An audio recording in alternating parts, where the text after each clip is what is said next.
Hey guys, इस video में हम देखेंगे कि एक्चुअली में जो हमने लास्ट वीडियो में देखा था कि जो हमारे पास नेटवर्क सिक्योरिटी है उसके बेसिकली 4 पिलर्स हैं या सब पार्ट्स बोल सकते हैं। एक तो है privacy and second we had data integrity, third we had authentication and fourth we have non-repudiation। अगर आपने लास्ट वीडियो नहीं देखा तो जरूर जाके देखिएगा। वो लास्ट वीडियो आपको नेटवर्क सिक्योरिटी की वीडियो में मिल जाएगा, मतलब प्लेलिस्ट में नेटवर्क सिक्योरिटी बेसिक्स के नाम से है। ओके, तो अब क्या है कि जो प्राइवेसी है उसका मीनिंग क्या है, जो मैंने लास्ट वीडियो में जैसे समझाया था कि डेटा सेंडर ने भेजा रिसीवर को और वो डेटा लीक ना हो सके, मतलब कि ब्रीच ना हो। अगर कोई इंट्रूडर बीच में बैठा भी है, ट्रांसमिशन मीडिया के ऊपर भी बैठ गया मान लो, तो उसको वो डेटा मिले ना। लेकिन अगर मिल जाए, मान लो उसने कैसे ना कैसे इंट्रूड कर लिया, उसे डाटा मिल गया, तो क्या करे, तो वो डेटा डिक्रिप्ट ना कर पाए, मतलब उसके लिए वो अनमीनिंगफुल हो, नॉन मीनिंगफुल हो। ठीक है, वो डेटा उसके लिए नॉन मीनिंगफुल हो।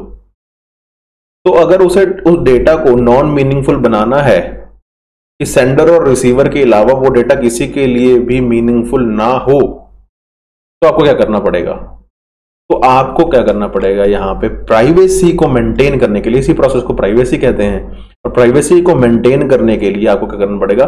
एनक्रिप्शन डिक्रिप्शन का मेथड लगाना पड़ेगा, where encryption does on sender side and decryption कहां की जाती है? रिसीवर साइड पे। ओके, तो एनक्रिप्शन डिक्रिप्शन में आगे मैंने बताया था कि 2 पार्ट्स होते हैं, that is private key cryptography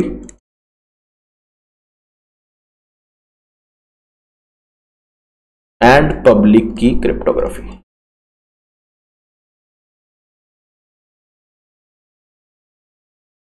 okay, तो आज हम इस वीडियो में देखने वाले हैं कि प्राइवेट की क्रिप्टोग्राफी कैसे होती है, क्या मीनिंग है इसका, कैसे होती है। बहुत सारे मेथड्स हैं, वो सारे मेथड्स की मैंने वीडियोस बनाई हैं, इनके क्या क्या सब पार्ट्स हैं, उनके आगे क्या सब पार्ट्स हैं। Every video is in the playlist available for you free of cost.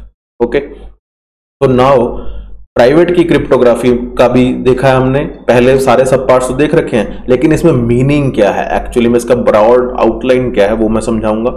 Same जो पब्लिक की क्रिप्टोग्राफी है उसका एक बहुत अच्छा एग्जांपल RSA एल्गोरिथम, वो भी हमने विद एग्जांपल और विद गेट 2019 का क्वेश्चन डील ऑलरेडी कर रखा है, available in the playlist. Okay, so private key cryptography अब क्या होता है? As the name implies the key must be private, और इसी प्राइवेट की को और लिख के मैं लिख लेता हूं सीक्रेट की भी बोलते हैं। प्राइवेट की क्रिप्टोग्राफी का सिस्टम क्या होता है गाइस? मेरे पास एक सेंडर है और एक रिसीवर है, एक की होगी जिसे मैं बोलूंगा सीक्रेट की। यही की एनक्रिप्शन के लिए यूज होगी सेंडर साइड पे। प्लेन टेक्स्ट लिख रहा हूं मैं, पूरा लिख देता हूं, प्लेन टेक्स्ट आ रहा है मेरे पास। इसे एनक्रिप्ट किया जाएगा यूजिंग दिस सीक्रेट की, और ट्रांसमिशन मीडिया है ये मेरा, ट्रांसमिशन मीडिया में भेज दिया जाएगा as cipher text. Cipher text क्या होता है? प्लेन टेक्स्ट में मैंने कुछ मॉडिफिकेशंस की with the help of secret की, और इसे साइफर टेक्स्ट बना दिया, और इसे ट्रांसमिशन मीडिया में भेजा। ट्रांसमिशन मीडिया पे रिसीवर साइड पे इसे डिक्रिप्ट करना पड़ेगा ताकि रिसीवर इसे समझ पाए यूजिंग दी सेम सीक्रेट की, और फिर साइफर टेक्स्ट को प्लेन टेक्स्ट बना दिया जाता है। अब अगर इसका रिवर्स कर लेंगे, ये अगर एन्क्रिप्शन के लिए, तो डिक्रिप्शन में क्या होगा? साइफर टेक्स्ट आएगा, सेम ही सीक्रेट की यूज करेंगे और उसे प्लेन टेक्स्ट बना लिया जाएगा। ओके, सो इसे ही कहते, ये जो ब्रॉड आउटलाइन मैंने बनाई, इस ब्रॉड आउटलाइन को ही कहते हैं प्राइवेट की क्रिप्टोग्राफी। कि सेम एक ही सीक्रेट की होगी जो दोनों के साथ शेयर्ड होगी, सेंडर के साथ भी और रिसीवर के साथ भी, और फिर ही हम एनक्रिप्शन डिक्रिप्शन करेंगे यूजिंग द सेम सीक्रेट की। अब आप पूछेंगे कि सर इसमें प्राइवेसी का मीनिंग क्या हुआ। बना लेते हैं। मान लीजिए मैंने कहा था ट्रांसमिशन मीडिया पे इंट्रूडर बैठा है, मान लीजिए इंट्रूडर यहां पे बैठा है और ये सिग्नल को सुन रहा है, लिसन कर रहा है। ये मेरा इंट्रूडर है, मतलब हैकर है, ब्लैक हैट हैकर है मान लीजिए। तो इस हैकर ने इस ट्रांसमिशन मीडिया का कैसे ना कैसे एक्सेस पा लिया, चाहे वायरलेस है चाहे वायर्ड है। अब वो डेटा लिसन कर रहा है कि सेंडर क्या भेज रहा है रिसीवर को। मान लीजिए बहुत ही इंपॉर्टेंट चीज है, ये कस्टमर है मेरा एक और ये बैंक है, और कस्टमर 1000 रुपया निकालना चाहता है बैंक से। तो कस्टमर क्या क्या भेजेगा अपने पैकेट में, डेटा पैकेट में, कि मेरा कस्टमर आईडी ये है, मेरा पासवर्ड ये है, मेरा बैंक अकाउंट नंबर ये है, ठीक है, और उसमें इतने पैसे ऑलरेडी पड़े हैं। वो तो चलो बैंक देखेगा, ये 3 डिटेल उसने भेज दी और ये कह दिया कि मुझे 1000 रुपए विड्रॉ करने हैं। अब ये सारी इंफॉर्मेशन यहां जा रही है। अगर आप बिना इंक्रिप्शन के भेज देंगे तो इंट्रूडर ने अगर ट्रांसमिशन मीडिया का एक्सेस ही पा लिया तो ये चारों चीजें तो इंट्रूडर के पास चलेगी। अब मान लीजिए आज तो इंट्रूडर ने आज कुछ नहीं किया, शैतान है इंट्रूडर, ठीक है, तो उसने क्या किया, कस्टमर ने तो आज 1000 रुपए मतलब निकाल लिया। इंट्रूडर ने क्या किया, खुद कस्टमर बन के, क्योंकि उसके पास सारा कस्टमर का डेटा आ गया, उसने बैंक का इंटरनेट बैंकिंग एक्सेस की और पैसे निकाले। वो कस्टमर की सारी डिटेल तो इंट्रूडर के पास चली गई, क्योंकि हमने कोई इंक्रिप्शन डिक्रिप्शन नहीं किया था ये मेथड के अकॉर्डिंग। लेकिन अगर हम इस मेथड को यूज करते हैं तो यहां पे प्राइवेसी कैसे जनरेट होती है। प्लेन टेक्स्ट को जब मैं इंक्रिप्ट करके साइफर टेक्स्ट बना देता हूं, साइफर टेक्स्ट ट्रांसमिशन मीडिया पे फ्लो होता है बिटवीन सेंडर एंड रिसीवर। तो अगर इंट्रूडर ने उसे लिसन कर भी लिया, मान लीजिए उसके पास डेटा आ गया, लेकिन वो एक एनक्रिप्टेड डेटा है, प्लेन टेक्स्ट नहीं है। तो जब एनक्रिप्टेड टेक्स्ट है वो, तो वो उसे डिक्रिप्ट करने के लिए उसे क्या चाहिए, अब इंट्रूडर को उसे चाहिए ये सीक्रेट की। पर ये सीक्रेट की तो सिर्फ सेंडर और रिसीवर के पास है। तो इसका मतलब चाहे डेटा लीक भी हो गया लेकिन डेटा डिक्रिप्ट नहीं हो पाया, वो इंट्रूडर के किसी काम का नहीं है, वो इंट्रूडर के लिए नॉन मीनिंगफुल है, राइट। तो जो सेंडर ने डेटा भेजा वो मीनिंगफुल सिर्फ रिसीवर के लिए, सिर्फ और सिर्फ बैंक के लिए, और बैंक उसे अपने एंड पे डिक्रिप्ट कर लेगा, प्लेन टेक्स्ट मिल जाएगा बैंक को और उसे वो प्रोसेस कर लेगा, राइट। सो इसी प्रोसेस को कहते हैं प्राइवेसी। और प्राइवेसी किसके थ्रू हमने अचीव किया, यहां पे प्राइवेट की क्रिप्टोग्राफी के अकॉर्डिंग अचीव किया। प्राइवेट की क्रिप्टोग्राफी क्या होती है कि एक सीक्रेट की होती है जो शेयर्ड होती है अमंग सेंडर एंड रिसीवर। इतनी बात आपको समझ आ गई। अब मैंने ये मेथड तो आपको बता दिया, इसके कुछ एडवांटेजेस और कुछ डिसएडवांटेजेस भी होंगे। अगर कोई डिसएडवांटेज ही ना हो इसमें तो अगले एल्गोरिथम क्यों बनाने की जरूरत है, यही यूज कर लें, ठीक है। तो इसलिए ही कुछ इसके एडवांटेज और कुछ डिसएडवांटेज हैं। अब आपने देखा इसमें सेम सीक्रेट की यूज होती है। एक चीज आपको याद रखनी है, उसका मैं आगे एग्जांपल भी दूंगा।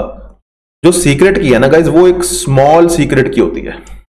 मान लीजिए एक फॉर्मूला है, अगर आपने अली बाबा कभी देखा हो तो वो एक गुफा के सामने खड़ता है, तो अली बाबा एक मैसेज ड्रॉप करता है, आबरा का डाबरा, खुल जा सिम सिम, ठीक है, तो वो केव का गेट खुल जाता है। तो वो सीक्रेट किया। अब अली बाबा चाहता है कि मेरा जो आने वाला शागिर्द है, ठीक है, मतलब आने वाला मेरा फॉलोअर है, 3 फॉलोअर, उसको वो केव का गेट खोल सके, तो वो सीक्रेट की उसे दे देगा, तो वो भी ओपन कर पाएगा गेट को, ठीक है। खुल जा सिम सिम is easy to remember and small secret key. तो सीक्रेट की जो शेयर्ड होती है ना दोनों में, सेंडर और रिसीवर में, तो स्मॉल सीक्रेट की होती है, मतलब स्मॉल होती है एज कंपेयर टू, स्मॉल किसके कंपैरिजन में, पब्लिक की के, जो पब्लिक की क्रिप्टोग्राफी पढ़ते हैं। पब्लिक की क्रिप्टोग्राफी, जो पब्लिक की होती है ना, specially the key is of large size. Large size मतलब नंबर ऑफ बिट्स उसमें ज्यादा होंगे। क्यों ज्यादा होंगे, इसका सबसे बड़ा रीजन ये है, जो पब्लिक की क्रिप्टोग्राफी होती है ना गाइस, थोड़ा सा मैं ऑफ टॉपिक जा रहा हूं ये समझाने के लिए, उसमें 2 कीज होती हैं, एक प्राइवेट की और एक पब्लिक की। प्राइवेट की डिक्रिप्शन के लिए यूज होती है, वो किसी में शेयर्ड नहीं होती, लेकिन जो पब्लिक की होती है ना, वो पूरी पब्लिक के साथ शेयर होती है, ओपन होती है मार्केट में। तो जो मार्केट में ये ओपन हो गई वो इंट्रूडर को भी तो मिल सकती है, तो इसलिए उसका साइज ज्यादा बड़ा रखते हैं, ओके। तो स्मॉल की है जो सिर्फ सेंडर और रिसीवर के पास सिर्फ 2 ही यूजर्स के पास है, एक सेंडर है एक रिसीवर है, तो इसलिए उसे स्मॉल रखते हैं। तो जब किसी चीज को स्मॉल रखेंगे, मान लीजिए कोई टेक्स्ट है ABCD, इसको मैं सीक्रेट की के साथ एनक्रिप्ट कर देता हूं, साइफर टेक्स्ट बना देता हूं। मान लीजिए XYZA बन गया, ये किसी भी फॉर्मूला के साथ XYZA बन गया ABCD, ये मेरा प्लेन टेक्स्ट था। तो इसमें कम टाइम लगेगा बिकॉज सीक्रेट की मेरी स्मॉल है, और इसमें ज्यादा टाइम लगेगा। टाइम कंजम्पशन किसकी ज्यादा है? पब्लिक की क्रिप्टोग्राफी की, और एज कंपेयर टू जो टाइम मेरा प्राइवेट की क्रिप्टोग्राफी में वो कम लगता है।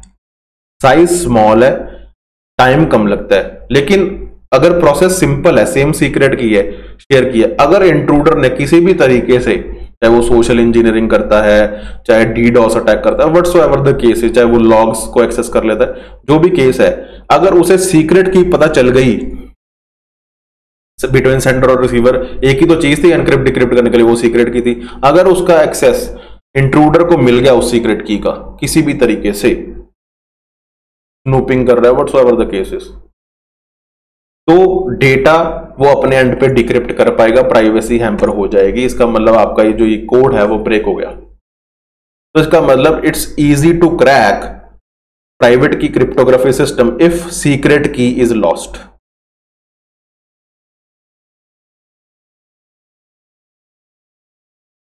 राइट, एक तो इसमें ये डिसएडवांटेज है। सेकंड, मैं आपको एग्जांपल देता हूं। मान लीजिए ये मेरा एक सेंडर है, यूजर लेते हैं पहली बात, ये एक यूजर है, ये एक यूजर है, ये एक यूजर है और ये एक यूजर है।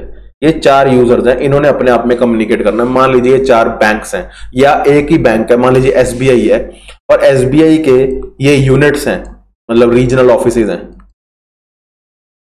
ये एक दूसरे के साथ कम्युनिकेट करना चाहते हैं using private key cryptography, data share करना चाहते हैं।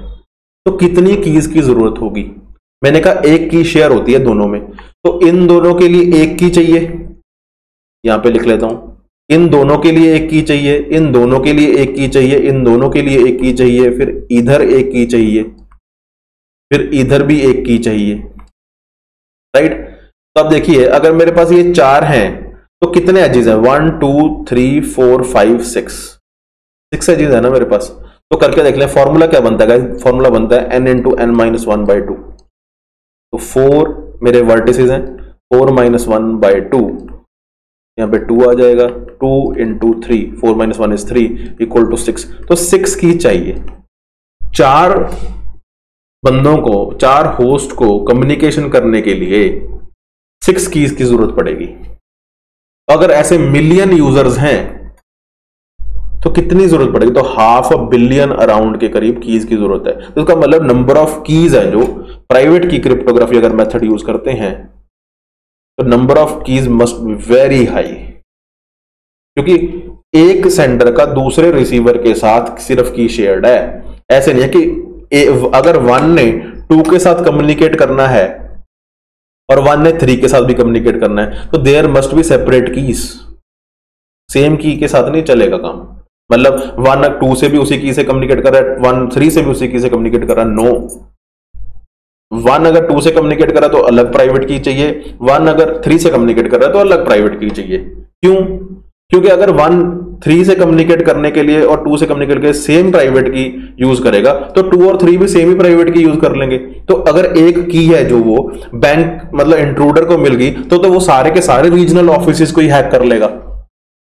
तो इसलिए ये सिक्योरिटी मेंटेन करना बहुत जरूरी है। तो इसलिए कहते हैं कि इसमें नंबर ऑफ कीज बहुत ज्यादा की रिक्वायरमेंट होती है इन प्राइवेट की क्रिप्टोग्राफी। तो फॉर्मूला क्या होता है अगर कोई पूछ ले in private key cryptography, the number of keys are n into n minus 1/2. Okay guys, I hope you like this lecture. Thank you so much.